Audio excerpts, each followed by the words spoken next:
बिस्मिल्लाहिर्रहमानिर्रहीम। अस्सलाम वालेकुम। Welcome to premier learning.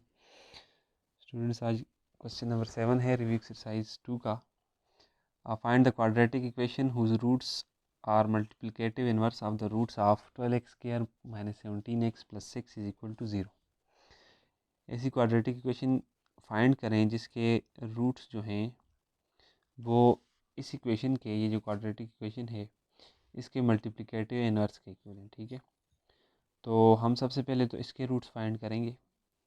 इसको कंपेयर करेंगे स्टैंडर्ड फॉर्म के साथ। ए की वैल्यू यहाँ पर 12 आएगी, बी -17 है और सी जो है वो 6 है। ठीक है, तो लेट करेंगे कि alpha and beta be the roots of this equation. तो सम ऑफ रूट्स क्या हो जाएगा, alpha plus beta is equal to -b/a। तो -b की जगह ये minus as it is, b की जगह आ जाएगा -17, ए की जगह 12। तो minus into minus plus 17 divide by 12, ये आ गया सम ऑफ रूट इस इक्वेशन के।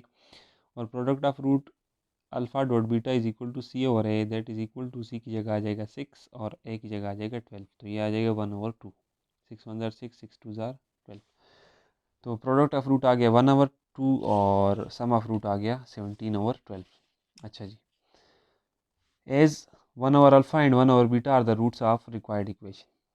क्यों जी 1/अल्फ़ा क्यों? क्योंकि हमें क्वेश्चन में ही कहा गया था कि जो रूट्स हैं ऐसी इक्वेशन फाइंड करें जिसके रूट्स जो हैं इस इक्वेशन के रूट्स के मल्टीप्लिकेटिव इन्वर्स के इक्वल हैं। तो अल्फ़ा का मल्टीप्लिकेटिव इन्वर्स होगा 1/अल्फ़ा और बीटा का होगा 1/बीटा। ठीक है ना, तो सम ऑफ रूट क्या होगा, one by alpha plus one by beta is equal to s जो है sum of root is equal to, ये देखें दो फ्रैक्शंस हैं, सेंटर में प्लस आ रहा है तो हम एलसीएम लेंगे। अल्फ़ा और बीटा एलसीएम आ जाएगा। पहली फ्रैक्शन को एलसीएम के साथ मल्टीप्लाई करेंगे, 1/अल्फ़ा मल्टीप्लाइड बाय अल्फ़ा बीटा। तो अल्फ़ा और अल्फ़ा कैंसिल होगा, 1 मल्टीप्लाई बाई बीटा, बीटा आ जाएगा, सेंटर में प्लस आएगा। दूसरी फ्रैक्शन है 1/बीटा मल्टीप्लाइड बाय अल्फ़ा बीटा। ठीक है, तो बीटा और बीटा कैंसिल हो जाएगा, क्या आएगा, अल्फ़ा। तो एस हमारे पास आ गया b plus alpha divide by alpha beta. Values put करें जी, s is equal to 17/12 divide by 1/2। ठीक है ना, बीटा प्लस अल्फ़ा, यानी कि इसको हम अल्फ़ा प्लस बीटा भी कह सकते हैं, जो कि सम ऑफ रूट्स है, इसकी वैल्यू 17/12 है, तो ये इधर आ जाएगी। और प्रोडक्ट ऑफ रूट की जो वैल्यू थी अल्फ़ा बीटा की वो हम यहाँ पर लिख लेंगे। इसको हम इस तरीके से लिख सकते हैं, 17/2 डिवाइड बाई 1/2। डिवाइड को जब मल्टीप्लाई में चेंज करेंगे तो ये 2 जो है ऊपर चला जाएगा और ये 1 नीचे आ जाएगा। ठीक है, तो 17/12 मल्टीप्लाइड बाई 2/1 मल्टीप्लाई करें तो 2 1 2 और 2 6 12। ठीक है ना, तो 17 मल्टीप्लाई 1 17 ही आएगा और 6 मल्टीप्लाई 1 6। तो एस जो सम ऑफ रूट है वो हमारे पास आ गया 17/6। और प्रोडक्ट ऑफ रूट क्या आएगा, P is equal to one by alpha into one by beta. Multiply करें जी, 1 मल्टीप्लाई 1 1 और alpha multiply by beta alpha beta. तो प्रोडक्ट ऑफ रूट 1, तो as it is alpha beta की value 1/2, 1 divide by 1/2, 1 multiplied by ये 2 पर चला जाएगा, 2/1, 1 2 2 और नीचे 1 लिखते नहीं है, तो प्रोडक्ट ऑफ रूट्स क्या आ जाएगा, 2 आ जाएगा। ठीक है, is required equation is x² minus SX plus P। ठीक है, सम ऑफ रूट्स और प्रोडक्ट ऑफ रूट। तो s की जगह क्या आएगा, -17/6, साथ आएगा x plus product of root p की जगह 2 है तो 2 आ जाएगा, x² as it is equal to 0। अब ये 6 यहाँ से ख़त्म करने के लिए हम क्या करेंगे, multiply all terms by 6। All terms को आप मल्टीप्लाई करें 6 के साथ, तो 6 multiply by x² minus 6 multiply by 17 और 6x प्लस 6 मल्टीप्लाई बाई 2 और 6 मल्टीप्लाई बाई 0। तो ये 6 मल्टीप्लाई बाई x² 6x² और ये 6 और ये 6 कैंसिल, 17 आ जाएगा, 6 2 12 इज इक्वल टू 0। तो ये हमारे पास आ जाएगी required equation. Question number 8, if one of the roots of the quadratic equation 2x² plus kx plus 4 is equal to 0 is 2, find the other root, also find the value of k। अगर इस quadratic equation का एक root 2 है तो दूसरा root find करें और साथ इसके अंदर जो k है उसकी वैल्यू भी फाइंड करें। सबसे पहले कंपेयर करेंगे स्टैंडर्ड फॉर्म के साथ। a आ जाएगा 2, b की वैल्यू आ जाएगी k और c की वैल्यू आ जाएगी 4। Let alpha and beta be the roots of equation, as one root is 2 then alpha is equal to 2। एक रूट हमें गिवन है जो 2 है, तो हम लेट कर लेते हैं कि अल्फ़ा जो है वो 2 है वही अल्फ़ा है। ठीक है, अब बीटा हम फाइंड करेंगे तो द सम ऑफ रूट्स क्या हो जाएगा, alpha plus beta is equal to -b/a। Alpha की जगह आ जाएगा 2 plus beta is equal to minus b की जगह आ जाएगा माइनस के डिवाइड बाय ए की जगह आ जाएगा 2। इसको हम कह देते हैं equation number 1। Product of root क्या होगा, alpha dot beta is equal to c over a. ठीक है, अल्फ़ा की जगह आ जाएगा 2 dot beta is equal to c की जगह 4 डिवाइड बाई 2। तो 2 मल्टीप्लाई बाई बीटा 2 बीटा, और यहाँ से 2 1 ज़ार 2 और 2 2 ज़ार 4। तो 2 बीटा इज इक्वल टू 2 आ जाएगा, बीटा की वैल्यू आ जाएगी 2 divide by 2 beta is equal to 1। ठीक है, तो दूसरा जो रूट हमें मिल गया वो क्या है, 1 है। ठीक है, so the other root is 1। अब के की वैल्यू फाइंड करने के लिए हम इक्वेशन नंबर 1 के अंदर बीटा की जगह 1 पुट करेंगे। तो 2 प्लस बीटा था, बीटा की जगह 1 आ जाएगा, 2 plus 1 is equal to minus k over 2। 3 is equal to minus k over 2, ये 2 इधर आके मल्टीप्लाई हो जाएगा, 3 multiply by 2 is equal to minus k, 3 2 ज़ार 6, 6 is equal to minus k is equal to minus 6। ठीक है, के की वैल्यू आ जाएगी -6। अच्छा जी, क्वेश्चन नंबर 9 है, one root of the cubic equation is x cube plus 6x square plus 11x plus 6 is equal to 0 is -3 use synthetic division to find the other roots. Cubic equation है, उसका एक root जो है वो -3 है। तो हमें कहा गया है कि सिंथेटिक डिवीजन को यूज़ करते हुए आप इस इक्वेशन के और रूट जो हैं वो फाइंड करें। एक रूट हमें गिवन है वो -3 है। तो लेट करते हैं p of x is equal to x cube plus 6x square plus 11x plus 6। ठीक है, सबसे पहले इसको डिसेंडिंग ऑर्डर में लिख लूँ, तो ऑलरेडी डिसेंडिंग ऑर्डर में है। As -3 is the root of p of x. So चूँकि देखें -3 रूट है तो हम उसको इस इक्वेशन को -3 के साथ डिवाइड करेंगे, -3 के साथ। तो सिंथेटिक डिवीजन में यहाँ पर कोफिशिएंट 1 है, कोफिशिएंट लिखते हैं इक्वेशन के, एक्स स्क्वायर के साथ 6 है, एक्स के साथ 11 है और साथ कांस्टेंट। -3 पर डिवाइड करेंगे, 1 एज इट इज़ नीचे आएगा, -3 मल्टीप्लाई बाई 1 -3, 6 -3 का आंसर आ जाएगा 3, -3 मल्टीप्लाई बाई 3 का आंसर आएगा -9, -3 मल्टीप्लाई प्लस 3 -9, 11 -9 2 हो जाएगा, -3 multiply by plus 2 -6, 6 -6 0।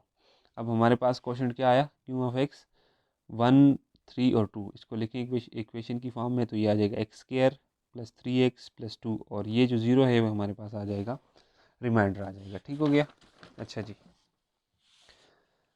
Now to find roots x square plus 3x plus 2 is equal to 0, इसको हम करेंगे सिंप्लीफाई। ठीक है, तो कैसे सिंप्लीफाई होगा ये, x square plus 3x plus 2, कोई भी दो ऐसे नंबर ढूंढें जिनको मल्टीप्लाई करने से 2 आए और जिनको प्लस करने से 3 आए। तो 1 को अगर हम 2 के साथ मल्टीप्लाई करें तो 1 2 ज़ार 2 और 1 प्लस 2 3, तो यहाँ पर 3x की जगह 1x प्लस 2x आ जाएगा, प्लस 2 इज इक्वल टू 0। ये दो टर्म्स हैं, इनमें से x कामन लें तो x प्लस 1 आ जाएगा, इन दो टर्म्स में से 2 कामन लें तो x plus 1, x plus 1 again common है, x प्लस 2 साथ एज इट इज़ लिख लें, is equal to 0, either x plus 1 is equal to 0 और x plus 2 is equal to 0। तो x की एक वैल्यू आ जाएगी -2 और दूसरी वैल्यू आ जाएगी, एक की वैल्यू आ जाएगी -1 और दूसरी -2। तो thus the other roots are -1 and -2। Question number 10, solve the following system of equations. Part 1 है, x plus y is equal to 3, x square minus 3xy plus y square is equal to 29। इसको equation 1 कह दें, इसको 2 कह दें। Equation 1 को पहले solve करते हैं, x plus y is equal to 3, x is equal to 3, ये प्लस वाई इधर आके माइनस हो जाएगा, तो x की वैल्यू आ जाएगी 3 माइनस वाई, इसको हम कह देते हैं इक्वेशन नंबर 3। अब इस x की वैल्यू को हम इक्वेशन 2 में पुट करेंगे, तो देखें ज़रा इक्वेशन 2 के अंदर एक्स स्क्र की जगह आ जाएगा x minus 3 minus y whole square, और 3 इंटू एक्स की जगह आ जाएगा 3 माइनस वाई, साथ आ जाएगा y plus y square is equal to 29। हल करें जी, a minus b whole square, let करें, ये सपोज ये 3 जो है a है और y जो है वो b है, तो क्या आ जाएगा 3 का square minus 2 into 3 into y plus y का होल स्क्र, माइनस 3 और ये y मल्टीप्लाई कर लें, इनको एक साथ लिख लें, 3y हो जाएगा और साथ आएगा 3 minus y plus y square is equal to 29। अच्छा जी, 3 का स्क्र 9 माइनस 2 3 ज़ार 6, साथ आ जाएगा y plus y square, minus 3 3 ज़ार 9y, और इसी तरीके से 3y multiply by Y 3y square, सही है ना, ये माइनस है, ये भी माइनस है, तो ये प्लस 3y स्क्र हो जाएगा, plus y square as it is equal to 29। मज़ीद हल करें, 9 एज इट इज़, 6y भी as it is, plus y square भी एज इट इज़, ये वाला 9y भी as it is, 3y square plus y square, ये हो जाएगा 4y स्क्र, प्लस 29 इधर आके हो जाएगा -29। वाई स्क्र को पहले लिख लेते हैं, इसके साथ 4y स्क्र आ जाएगा, -6y माइनस 9y और plus 9 minus 29 is equal to 0। ठीक है, y square plus 4 y square 5 y square और -6 वाई -9 वाई -15 वाई और +9 -29 का आंसर आएगा -20 इज इक्वल टू 0। 5 कामन ले लें तो वाई स्केयर आएगा, 15 में से 5 कामन लेंगे तो 3 आएगा और 20 में से 5 कामन लेंगे तो 4 आएगा is equal to 0। Divide both side by 5, दोनों साइडों को 5 से डिवाइड करें तो ये वाली साइड जब 5 से डिवाइड होगी तो ये 5 कैंसिल हो जाएगा, वाई स्केयर -3y -4 और 0 डिवाइड बाई 5 का आंसर 0 ही होगा। ठीक है, इम्प्लाइज दैट। अच्छा, अब इसको हमने करना है फैक्टराइज। दो ऐसे नंबर ढूंढने हैं जिनको मल्टीप्लाई करने से -4 आए और प्लस या माइनस करने से -3 आए। तो अगर हम -4 को मल्टीप्लाई करते हैं +1 के साथ तो आंसर आएगा -4। ठीक है, इसी तरीके से -4 + 1 का आंसर आएगा -3। तो यहाँ पर -3y की जगह लिखा जाएगा -4y + 1y। ठीक है, ये जो दो नंबर अभी हमने ढूंढे -4 इज इक्वल टू 0, ये दो टर्म्स हैं। इनमें से अगर आप y कामन ले लें तो अंदर आएगा y -4। इन दोनों में से अगर +1 कामन ले लें तो अंदर बचेगा y -4। y -4 अगेन कामन आएगा और y + 1 अगेन कामन आएगा is equal to 0। y -4 is equal to 0 और y + 1 is equal to 0। y की एक वैल्यू आ जाएगी 4 और दूसरी वैल्यू आ जाएगी -1। ठीक है, अच्छा, now put y is equal to 4 in equation 3। Equation 3 के अंदर y की जगह 4 पुट करें, x इज इक्वल टू 3 - 4। ठीक है ना, इक्वेशन 3 जो थी वो थी x is equal to 3 - y। तो y की जगह हमने क्या पुट कर लिया 4, तो 3 - 4 implies that x is equal to 3 - 4 का आंसर आएगा -1। अब हम y की जगह क्या पुट करेंगे इक्वेशन 3 के अंदर -1, क्योंकि y की दो वैल्यूज़ थी। तो आ जाएगा x इक्वल टू 3 - y है तो y की जगह आ जाएगा -1। तो माइनस इंटू माइनस प्लस हो जाएगा, x इक्वल टू 3 + 1 तो x की वैल्यू आ जाएगी 4। ठीक है ना, तो x की एक वैल्यू है -1 और एक है 4 और y की एक वैल्यू है 4 और एक है -1। पार्ट नंबर 2 है 7x² - 4 is equal to 5y², 3x² + 2 is equal to 4y²। इसको इक्वेशन 1 कह देते हैं, इसको 2। Multiply equation 1 with 4 and equation 2 with 5। Equation 1 को 4 के साथ मल्टीप्लाई करेंगे और इक्वेशन 2 को 5 के साथ। तो जब 4 के साथ इक्वेशन 1 को मल्टीप्लाई करेंगे तो 7 4 ज़ा 28 और 4 4 ज़ा 16। इस तरीके से 5 4 ज़ा 20 आ जाएगा। इस तरीके से इक्वेशन 2 को 5 के साथ मल्टीप्लाई करेंगे, 5 3 ज़ा 15, 5 2 ज़ा 10 और 5 4 ज़ा 20। ठीक है, अब हम दोनों इक्वेशन को सब्ट्रैक्ट करेंगे। इक्वेशन 4 को सब्ट्रैक्ट करेंगे इक्वेशन 3 में से। ये इक्वेशन 3 है और ये इक्वेशन 4 है। इक्वेशन 4 को इक्वेशन 3 में से सब्ट्रैक्ट करेंगे तो पहले लिखेंगे इक्वेशन 3 को और फिर लिखेंगे इक्वेशन 4 को। सब्ट्रैक्ट करेंगे 28 - 15 13 आ जाएगा, साथ x² -16 और -10 -26 और ये +20y और -20y कैंसिल होकर 0 आ जाएंगे। तो 13x² - 26 जो है वो इक्वल आ जाएगा 0 के, 13x² इक्वल आ जाएगा 26 के और x² की वैल्यू आ जाएगी 26 divide by 13। x² is equal to 13 1 ज़ार और 13 2 ज़ार, तो 2 आ जाएगा। Taking square root on both side, x की वैल्यू फाइंड करने के लिए तो ये स्क्वायर और root cancel, x is equal to +√2 और x इज इक्वल टू -√2। ठीक है, अच्छा, now put x is equal to √2 in equation 1। Equation 1 के अंदर जो x की पॉजिटिव वैल्यू है प्लस √2 वो पुट करके चेक करते हैं। तो इक्वेशन 1 जो थी वो हमारे पास इक्वेशन 1 ये है 7x² - 4 is equal to 5y²। ठीक है, यहाँ पर हम 7x² की जगह आ जाएगा √2 का square -4 is equal to 5y²। तो स्क्वायर और रूट कैंसिल हो जाएगा, 2 बचेगा। तो 7 2 ज़ार 14 -4 इज इक्वल टू 5y²। 14 - 4 जो है वो 10 होगा, 5y² is equal to 10, y² is equal to 10 over 5। तो y² इज इक्वल टू 5 1 ज़ार 5, 5 2 ज़ार 10, 2 आ जाएगा। Taking square root on both side, again इस साइड पर भी स्क्वायर रूट लें और इस साइड पर भी। तो y² square root is equal to +-2, तो स्क्वायर रूट कैंसिल, तो y इज इक्वल टू +2 और y इज इक्वल टू -2। ठीक है, now put x is equal to -2 in equation 1। उसी इक्वेशन 1 के अंदर अब x की जो दूसरी वैल्यू थी -2 वो पुट करके चेक करते हैं। तो 7 इंटू x था तो x की जगह आ जाएगा -2 -4 इज इक्वल टू 5y²। तो ये स्क्वायर रूट कैंसिल, तो 7 इंटू आ जाएगा 2 -4 इज इक्वल टू 5y²। ठीक है, ये प्लस क्यों है, क्योंकि स्क्वायर की वजह से प्लस हो जाता है। ठीक है ना, तो 7 2 ज़ार 14 -4 is equal to 5y²। 14 minus 4 10 हो जाएगा, तो वाई स्क्वायर आ जाएगा 5 इधर आके डिवाइड हो जाएगा, y square is equal to 10/5 और 5 1 ज़ार 5 5 2 ज़ार 10 y square is equal to 2 taking square root on both side y square is equal to plus minus square root of 2, तो स्क्वायर रूट कैंसिल, वाई की एक value आ जाएगी plus के root of 2 और दूसरी वैल्यू आ जाएगी माइनस के रूट ऑफ 2। ठीक है, अब कितनी वैल्यूज आ गई हमारे पास, एक्स की एक वैल्यू है प्लस के रूट ऑफ 2 और एक वाई की वैल्यू है प्लस के रूट ऑफ 2, एक्स की एक वैल्यू है प्लस के रूट ऑफ 2 और एक वाई की वैल्यू है माइनस के रूट ऑफ 2। इस तरीके से एक्स की एक वैल्यू है माइनस के रूट ऑफ 2, साथ लिख लेंगे वाई की एक वैल्यू प्लस के रूट ऑफ 2 और वाई की एक वैल्यू है एक्स की एक वैल्यू माइनस के रूट ऑफ 2, उसके साथ हम वाई की दूसरी वैल्यू माइनस के रूट ऑफ 2 को लिख लेंगे। Question number 11, the area of rectangle is 48 centimeter square.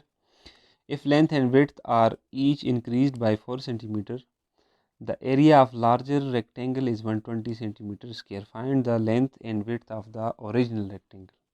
एक रेक्टेंगल है जिसका एरिया जो है वो 48 सेंटीमीटर स्क्वायर है। अगर हम लेंथ, उस रेक्टेंगल की लेंथ और विड्थ को दोनों को हम 4 सेंटीमीटर तक बढ़ा दें, तो जो न्यू रेक्टेंगल आएगा उसका एरिया जो होगा वो 120 सेंटीमीटर स्क्वायर होगा। तो क्वेश्चन में ये पूछा गया है कि आप फाइंड करें लेंथ और विड्थ को जो ओरिजिनल रेक्टेंगल है, यानी कि जिसका एरिया 48 सेंटीमीटर स्क्वायर था, उसकी आप लेंथ फाइंड करें और उसकी विड्थ फाइंड करें। ठीक है, तो लेट करते हैं कि जो विड्थ है ओरिजिनल रेक्टेंगल की वो x है और जो लेंथ है वो है y। ठीक है, और एरिया हमें गिवन है 48 सेंटीमीटर स्क्वायर। तो एज वी हैव, जैसा कि हमें पता है कि एरिया जो है वो इक्वल होता है विड्थ मल्टीप्लाइड बाय लेंथ के। विड्थ की जगह आ जाएगा x मल्टीप्लाई बाय लेंथ की जगह आ जाएगा y is equal to area की जगह आ जाएगा 48। इसको कह देते हैं इक्वेशन नंबर 1। अच्छा जी, अब लेट करें जो लेंथ विड्थ है, जो न्यू रेक्टेंगल है उसकी विड्थ जो है वो है x+4 और न्यू रेक्टेंगल की जो लेंथ है वो है y+4। ठीक है, यानी कि जो हमें क्वेश्चन में गिवन था कि जब हम लेंथ और विड्थ को 4 सेंटीमीटर बढ़ाएंगे तो न्यू रेक्टेंगल आएगा उसका एरिया 120 सेंटीमीटर स्क्वायर होगा। तो उन दोनों की लेंथ और विड्थ को हमने कहा है x+4 और y+4। चूँकि ओरिजिनल की x है तो न्यू की x+4 हो जाएगी, ओरिजिनल की y है तो न्यू की y+4 हो जाएगी और एरिया जो है 120 सेंटीमीटर स्क्वायर है। और हमें पता है कि जो एरिया है वो इक्वल होता है लेंथ मल्टीप्लाई बाय विड्थ के। विड्थ की जगह आ जाएगा x+4 और लेंथ की जगह आ जाएगा y+4 is equal to area की जगह 120। x multiply by y xy, x multiply by 4 4x, 4 multiply by 4y, 4 multiply by 4 16 is equal to 120। इसको कह देते हैं इक्वेशन नंबर 2। अब पुट करें xy की वैल्यू 48 इक्वेशन नंबर 2 के अंदर, तो xy की जगह आ जाएगा 48 plus 4x plus 4y plus 16 is equal to 120। 4x को पहले लिख लें 4y और इस तरीके से 120 एज इट इज़, ये प्लस 48 इधर आके माइनस 48 हो जाएगा, प्लस 16 इधर आके माइनस 16। इन दोनों में से आप 4 कामन ले लें तो अंदर आएगा x प्लस वाई और 120 माइनस 48 माइनस 16 का आंसर आएगा माइनस 64 और 120 माइनस 64 का आंसर आएगा 56। ठीक है, अच्छा जी, अब ये 4 इधर मल्टीप्लाई हो रहा है, इधर आके क्या हो जाएगा डिवाइड हो जाएगा, तो x plus y is equal to 56 और 4, x प्लस वाई की वैल्यू आ जाएगी 14। 56 जब 4 पे डिवाइड होगा तो 14 आएगा और y की वैल्यू यहाँ से क्या निकलेगी, ये x इधर आके माइनस हो जाएगा, तो y is equal to 14 minus x. इसको कह देते हैं equation number 3। Put y is equal to 14 minus x equation 1। Equation 1 के अंदर हम y की जगह क्या पुट करेंगे 14 माइनस एक्स। इक्वेशन 1 थी x y is equal to 48, तो एक्स वाई की जगह आ जाएगा 14 minus x is equal to 48। X multiply by 14 14x, x multiply by x x square is equal to 48। X square को पहले लिख लें, माइनस एक्स स्क्वायर है प्लस 14x और ये 48 इधर आके माइनस हो जाएगा इज इक्वल टू 0। शुरू में माइनस आ रहा है तो इसको ख़त्म करने के लिए हम माइनस को कॉमन लेंगे, तो एक्स स्क्वायर आएगा, ये प्लस 14x माइनस 14x हो जाएगा, माइनस 48 जो है वो प्लस 48 हो जाएगा is equal to 0। Divide both side by -1। ये -1 को ख़त्म करने के लिए हम दोनों साइडों को -1 से डिवाइड करेंगे, तो इधर अगर हम -1 से डिवाइड करें तो ये और ये कैंसिल हो जाएंगे और इधर भी -1 से डिवाइड करेंगे तो हमारे पास क्या आएगा x square minus 14x plus 48 is equal to 0 divide by -1 0 ही होता है। अब इसको फैक्टराइज करें जी, दो ऐसे नंबर ढूंढें जिनको मल्टीप्लाई करने से 48 आए और प्लस या माइनस करने से 14 -14 आए। ठीक है, तो अगर हम -6 को मल्टीप्लाई करें -8 के साथ तो -48 आएगा, प्लस 48 आएगा ठीक है, यही चाहिए हमें। और -6 -8 का आंसर आएगा -14, ठीक है। तो -14x की जगह हम लिख लेंगे -6x -8x + 48 = 0। दो टर्म्स हैं x² -6x, x कामन ले लें तो x -6 आएगा। इन दो टर्म्स में से 8 कामन लें, -8 तो आएगा x -6, ये माइनस हो जाएगा।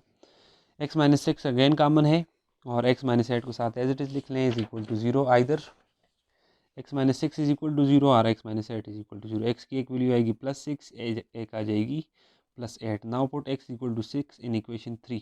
इक्वेशन 3 हमारे पास y = इक्वेशन 3 ये है, ठीक है। y = 14 - x, तो 14 - x की जगह आ जाएगा x की ये वैल्यू 6, तो 14 - 6 8।